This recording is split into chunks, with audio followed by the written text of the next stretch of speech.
it won't be long, and you'll see the Salvation Army volunteers out in full force, and we've got some folks from there right now.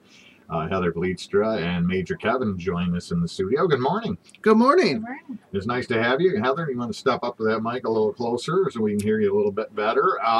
It's going to be bell ringing season when? When do you guys start that? We begin November 9th, just around the corner.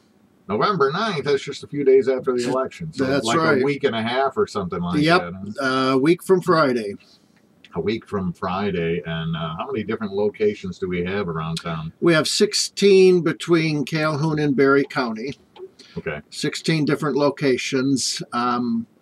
Family Fare is a bulk of them. The Walmart and Sam's Club, although Walmart and Sam's don't begin until after Thanksgiving.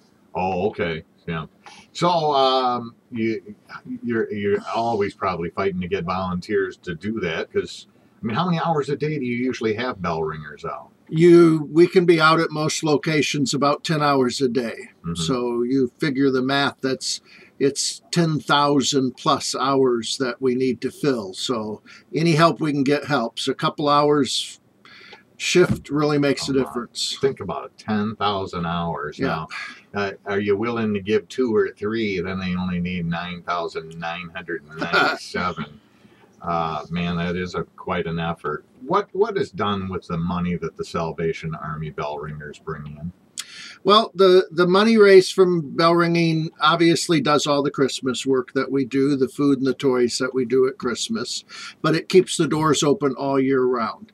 In the Salvation Army world, November and December are the only 2 months in the year where I make more money than we spend. Huh. So we raise it now to keep us open the rest of the year. Think about how well that would work in your household, just only having income 2 months out of the year to do everything that you have to do. That's a lot. Bell ringers now, how many times do you end up getting like a church group or maybe a ladies card club or a craft club or something like that to kind of all jump in together? That probably helps, doesn't it, when you get groups to help? Very nice when you have a group who can do a bigger block of time and just switch people out. That really helps us out, but we're happy to do individuals as well. We just ask for at least a 2-hour slot to be covered so that we can get equipment there and pick it up and make all that work. That's got to be something too. You've got to have people drive around and put the kettles out and make sure they got what they need and then pick it up. Yep. Yep. We try to keep a separate track for each person for each location so they know what they've done as well. Wow. So if people would like to volunteer to ring the bells this year, what should they do? They just call our main office number. That's 269-963-3640, and whoever they get on that can look in the book and see what's available and fill them in. Well, I think I'd like to do it this year, and I play a couple of instruments. Is that okay if I go out and play Christmas songs? We can play Christmas music everywhere except for Walmart. Walmart doesn't allow music, but every other location we're at, you can play to your heart's content. Tell them I could play country. Oh, I don't know if that'll help, but we'll let them know. Well, they're from Arkansas, right? Yeah. No, that'd be great. There's plenty of locations where we could do that, and all we brass players hope for is that it's not too darn cold, so that it doesn't freeze to our face and the valves get frozen. My wife is a brass player. She did kettles many years. Remember the stories of mixing the alcohol in with your valve oil so they don't freeze up on you? I was thinking that this morning. Yep, you're bound to pick whatever day you pick.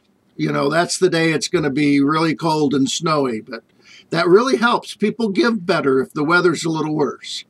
Well, yeah, and if a couple of snow flurries fall, then it gets people in the spirit. Yeah, well, that's great. So give us that number one more time so people can call and get signed up to volunteer. It's 963-3640. I bet people tell you that afterward it was really rewarding. It is. It's really enjoyable. And if you're like people watching, it's a great gig. You're there, hundreds of people passing you. Kind of fun to watch You know, I always laugh at the people who do the old hand in the pocket trick the whole time they're passing you. And my idea is, if you feel guilty, you know, put the quarter in and ease your guilt. It's a whole lot cheaper. There you go.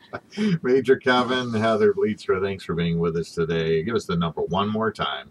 269-963-3640. All right. Best of luck. We'll try to remind people to give you a call.